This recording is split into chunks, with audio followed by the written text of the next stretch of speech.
Good morning, New Vision Center. I'm Reverend Leslie Goodwin. I am Associate Minister here at the Center. You may have noticed we have a lot of ministers. Good on us. So, if you watched Reverend Karin's talk last week, let's just take a moment, right? She drilled down deep into this divine truth that grace is already given. We don't have to work for it. We don't have to hustle for it. We don't have to earn it. We don't have to be good enough for it. We don't have to make it happen. We don't have to be good boys and girls. Grace is given to everyone all the time from the moment we breathe, because we are made of God's stuff. So the grace is built into the system. Yeah? Oh. So we should just be done then. She told you. She told you beautifully, and we agree, right?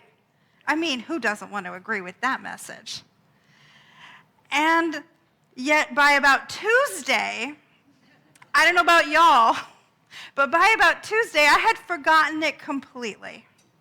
And I know that I have forgotten the truth when I get, I suppose the nicest way to say it is snarky. It's just me, right? Snarky, grumpy, prickly, victim-y. For sure that one's just me, yeah? And I believe that what happens in these moments is that even though the grace is given, it's everywhere around us. It's in the air, it's in our cells, it's in our heart, it's everywhere, right? If we don't notice it, it isn't doing us any good. We could sit on the edge of the most beautiful swimming pool in the world and with our eyes closed and complain about the heat all day long, and that swimming pool does us no good if we don't dive in. Grace is the same way. The goodness of life is the same way. If we refuse to see it, cannot see it, do not see it, we can be surrounded by the evidence. We could be swimming in the evidence of everything we seek, everything that has already been given to us, and we won't know. And our tank slowly empties out and empties out and empties out and empties out until we are a car with an empty gas tank and we need to refill the tank. So today's talk is called Refilling the Tank. We don't have to go manufacture the gasoline. Grace is already given. But we do have to put it in the car. The fact that it's at the gas station is not going to help you keep driving your car. You do have to actually put it in your car. And in this grace analogy, we don't even have to actually put it in our car, but we do have to acknowledge that it's in there or we don't get the benefit. We don't get the benefit. Very often, we talk about this idea that, the grace is already given. It's already, our spirit is everywhere. The universe is conspiring for our good. I love that phrase. The universe is conspiring for our good. But we forget. And so that brings up something that Reverend Jeff talked about a few months ago. From the philosopher Thomas Troward, and it's reciprocity. So here's how it plays out in my office. But if God is all there is and it's already given us everything, why do I have to do my spiritual practice? I've already got everything, right? It's a legitimate question. Why do we have to do anything if the grace is already given and the good is already here and it's already mine by my personal spiritual birthright?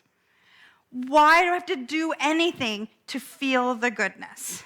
Spirit's already given it. That's half of the reciprocity circle. But the reality is, just like at the edge of the swimming pool, we can tune it out really well. We can never turn God off, but Ernest Holmes has told us before, we can't ignore it.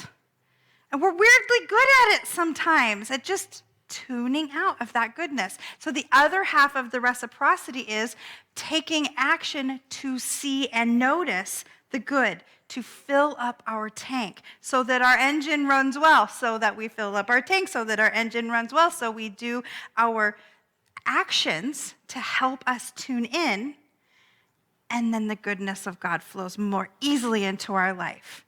That's the action of reciprocity. Now, I don't want to get you confused and twisted. I don't. Maybe Rachel a little bit. But everybody else, I don't want to get them confused and twisted. It's not that by doing our spiritual practice, we make the goodness of God happen. Nope. It's already happening, right? What it does is allows us to see it, feel it, let it move through us in a way that actually makes our life better. But we don't have to make anything happen. Ernest Holmes said it like this, and I think that this is great. He said, your only responsibility, I should have put only in all caps, your only responsibility is to uncover the truth. Refilling your tank just helps you see. It's like cleaning your glasses. You know, everything looks a little blurry out there. You take your glasses off, you clean them, you put them back on, and I can see clearly. I know what's going on now. And that is what we're doing. So, I think I think I've hit this point hard enough, but we'll just review really quickly. A way to refill your tank is to engage in Right. Daily substantial spiritual practice for the folks online who maybe couldn't hear the crowd do the work for me. But it's not the only way. And so we're going to dig into, some spiritual practice ways and some additional ways to help us refill our tank. Are we in? Beautiful. So because I'm me, and you just can't take the me out of me, we're going to start with daily substantial spiritual practice. More specifically, we're going to start by talking about silence. And I went to some writers and some teachers that are outside of New Thought for their thoughts on these practices I'm going to bring forward today, because wisdom is everywhere. We love our New Thought leaders. And when we do this candle ceremony about every faith, every belief, we mean everybody. There's truth in all of it. So we're going to start with William Penn. And he said this about silence. True silence is the rest of the mind, and it is to the spirit what sleep is to the body, nourishment and refreshment. True silence. Silence is about getting away from the distractions. It is about tuning out all of the things that cause us to shut out the voice on the inside. Jennifer couldn't have picked a more perfect song for opening this message, because that whisper that is only heard by the heart is quiet. And the noise of life can drown it out. I can't tell you how many times people have said, I don't hear the voice of the divine inside me. I'm waiting for a sign. I'm waiting for a sign. I'm waiting for God to tell me.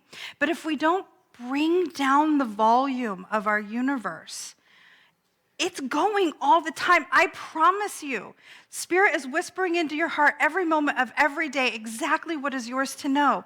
But if we have reality TV cranked up and the news going and the friends and the restaurants and the bars and the activity and the, all the things that are fun, if we only do those things and don't spend time in silence, we don't get to hear that message that is only heard by the heart, only heard by the inside of ourselves. There's this place within each one of us, and I promise it is in you too.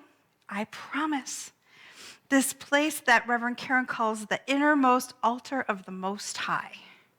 Isn't that a lovely turn of phrase? The altar of the Most High is the place in the Judaic tradition, in the temple, where God actually abides. God lives in that part of the temple. And when we say that there is an innermost altar of the Most High within us, we are saying literally that that connection point with God is inside of each of us, and all we need to do to connect with it is to listen. Now, if I were to get up here and say, there's a workshop you can take, and it will tell you exactly what God has to say for your life, you, particularly, especially you. And for $9.99, you too can learn what God has to say to you. There's a poster that comes with it. So many people would buy that. It's hilarious. We will buy products that guarantee the truth about God for us. But here's the deal. And I mean, I'm not turning down your money. Feel free to give me money. But you don't need it. The voice of the divine is in you right now. If I would be quiet for a minute, you'd hear it. So let's try that.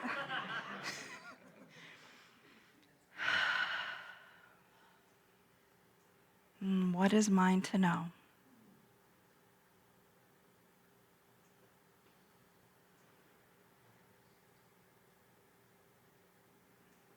So that was about 15 seconds.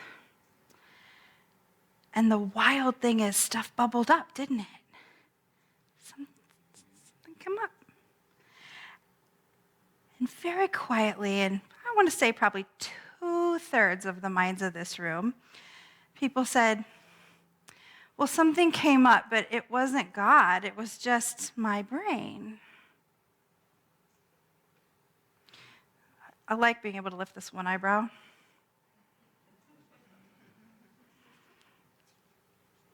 Was it life affirming? Did it feel like truth? Did it move you deeper into the center of your own being? If it did, that is the still small voice.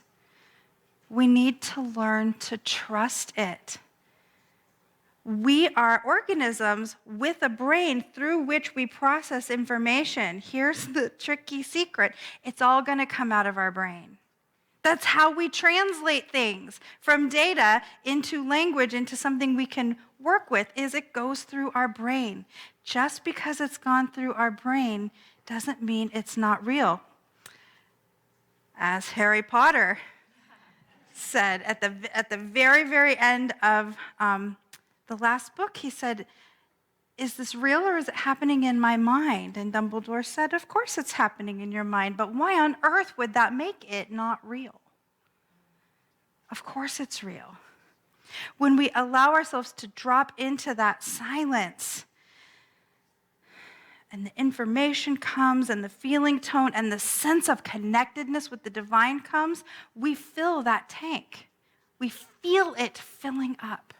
There's a calm that comes from no other place that happens when we listen. There's a movement forward that is blessed and easy that happens in no other way. So we find the silence. It's always talking. Are we listening? The second one I want to talk about today is feelings. Oh, feelings. Oh, Jennifer, I should have had you prepared to come up and sing feelings. Whoa, whoa. And for this, I went to Rudolf Steiner, the Austrian theologian, philosopher, mystic, occultist. You could probably put scientist. You could put any of many names on him. Creator of the Waldorf school teaching method. He said, feelings are for the soul what food is for the body. It fuels us. It nourishes us. Feeling our feelings is hard, right? We don't always want to just sit in that. Feeling our feelings is hard. And the important thing to know here is that pain is the flip side of the coin for everything you desire. If you are feeling pain, it is telling you what you want, what you need, what you deserve. But we are so quick to tune it out, drown it out, cover it up, make some noise so we don't have to feel the pain, that we miss the message. We miss being told what is ours. Pain is just a recognition of something that we are supposed to have that is not there, that we can't sense. Now, again, is it not there? Can it be not there? No, it's there. But if we don't see it, if we don't feel it, if we don't acknowledge it, we feel its absence. Very often people think that they're good at feeling their feelings. Who thinks they're good at feeling their feelings? Any brave ones? I'll give it to you, Rachel. You are good at feeling your feelings. Unless you have done significant work on feeling your feelings, you're probably more comfortable with labeling your feelings and shoving them over there. Feel them long enough to go, nope. This is what we like to call spiritual bypass. I feel feeling, it is yucky. I go, I'm a religious scientist. I'm too spiritual to feel that feeling. I'm not doing it. Ooh, this thing is happening. I'm uncomfortable. But it's okay. I know God has a plan for me, so I'm going to ignore it. Just me, right? I figured. Feeling our feelings means sitting with it. This is a major message Reverend Karin gives all the time. I know, because I see you kind of glaze over when you're like, beautiful message, I don't want to do that part. Kind of like when I talk about meditation. But when we let ourselves feel our feelings, what we find is feelings are like ripples on the ocean. They're the waves that go by, but underneath that are the actual currents. They're not terribly related. We have to if there are any surfers in the room, they will tell you, you got to let the little ones go by. Feel them, know that's what they are, and let them go by and wait for the big one. And when the big one comes, that's the flip side of that energy. You catch the big wave as it comes, and you ride that right into what is your next big adventure, what is your next thing to do. But if we are bobbing in the ocean, ignoring waves entirely, nope, no waves, I'm fine. What happens when the big one comes? It whomps you. You don't get the thing that you're moving toward, and it knocks you out. If you've ever been underneath a big wave, spinning under that water, it's not a fun experience. It's not the best feeling in the world. If we trust ourselves that we can handle our feelings, that with God supporting us, we can handle our feelings, they become less overwhelmingly intense with time. And we start to hear the message that comes on the other side of the feeling. Why does this matter? Why does it matter? First of all, we cannot tune out some of our feelings. Oh, wouldn't that be great if we could? If we just had like selective dials. But when we tune out all of the feelings.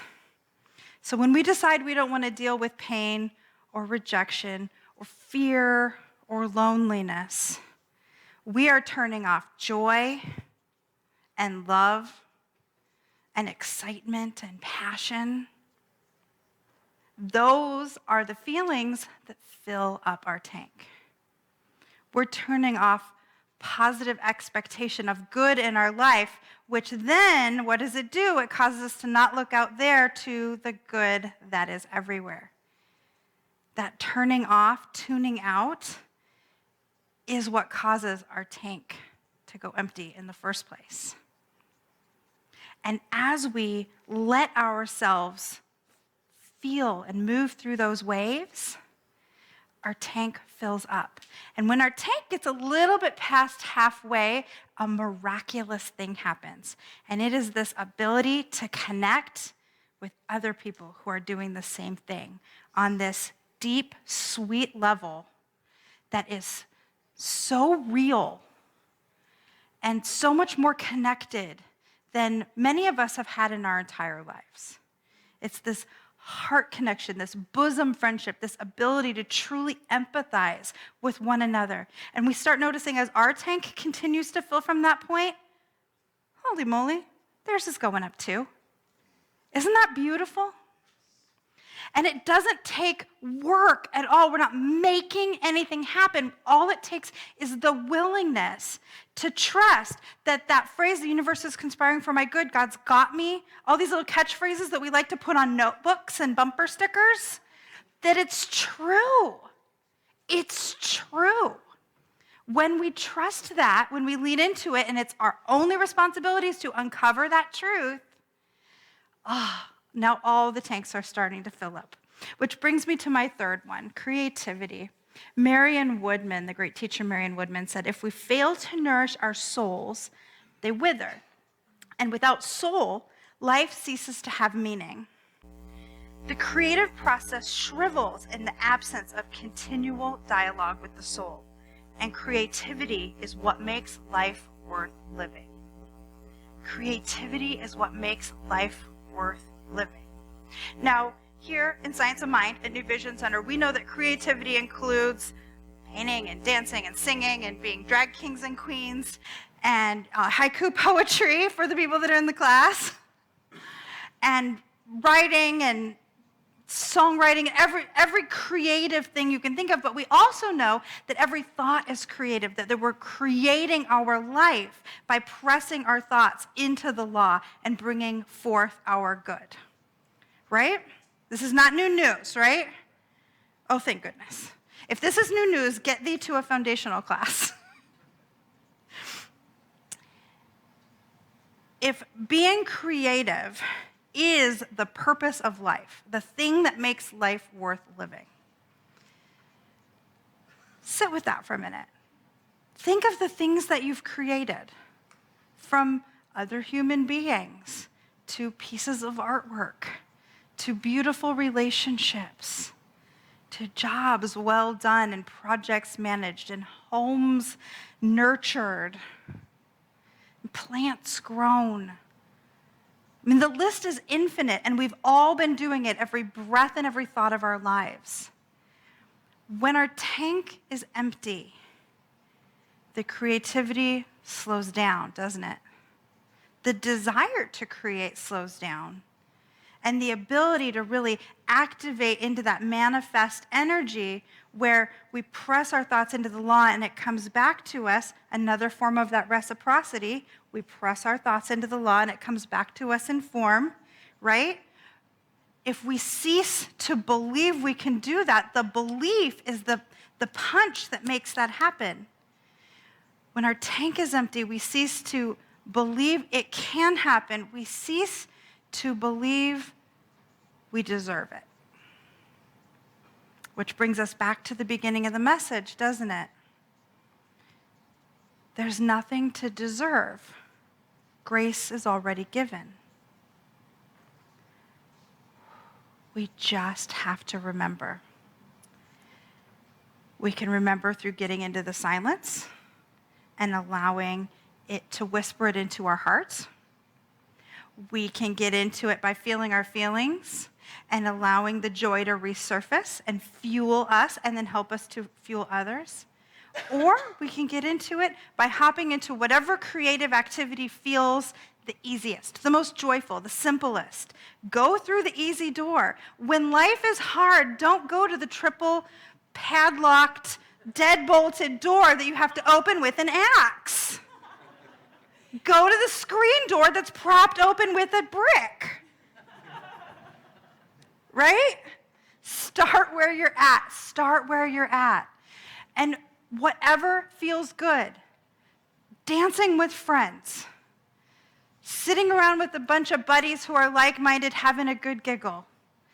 Painting a room an exciting new color. Write a blog post about something that's joyful. Start with what feels right for you, what feels easy, and then let it expand. It doesn't matter how we refill our tank or how we start the reciprocity.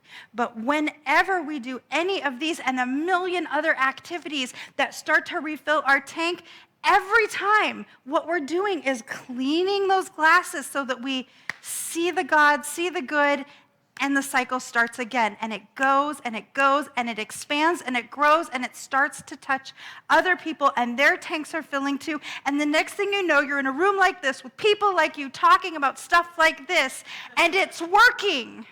And it's working. We don't have to wait for the miracle. We can jumpstart the miracle every single minute of our lives because the grace is already given. The altar of the Most High is in here, and in here, and in here, and in here, and in here, and in here. Already, right now. Anything we do to start filling that gas tank will always work. And that's the guarantee. And that's why you don't have to pay to come to that workshop with me. The goodness is already given. You know what a really great way, this isn't in the outline, you know what a really great way to start filling that gas tank is? Those Wednesday night workshops. They are free, given by members of this community to help refill our gas tanks. The grace is already given and is constantly being given. Say yes to it. So here is the invitation this week, and every week, forever. Pick something to refill your tank. Pick something to kickstart that reciprocity. And let yourself see the grace in action in your life. And so it is.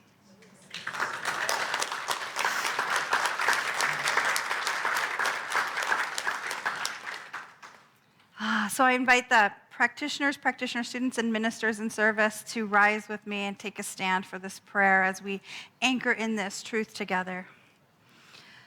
Oh, how good it is to remember, to uncover the truth. That sweet spirit is always right here, always giving of itself to everyone all the time. That everything I think I need already exists and is mine for the having.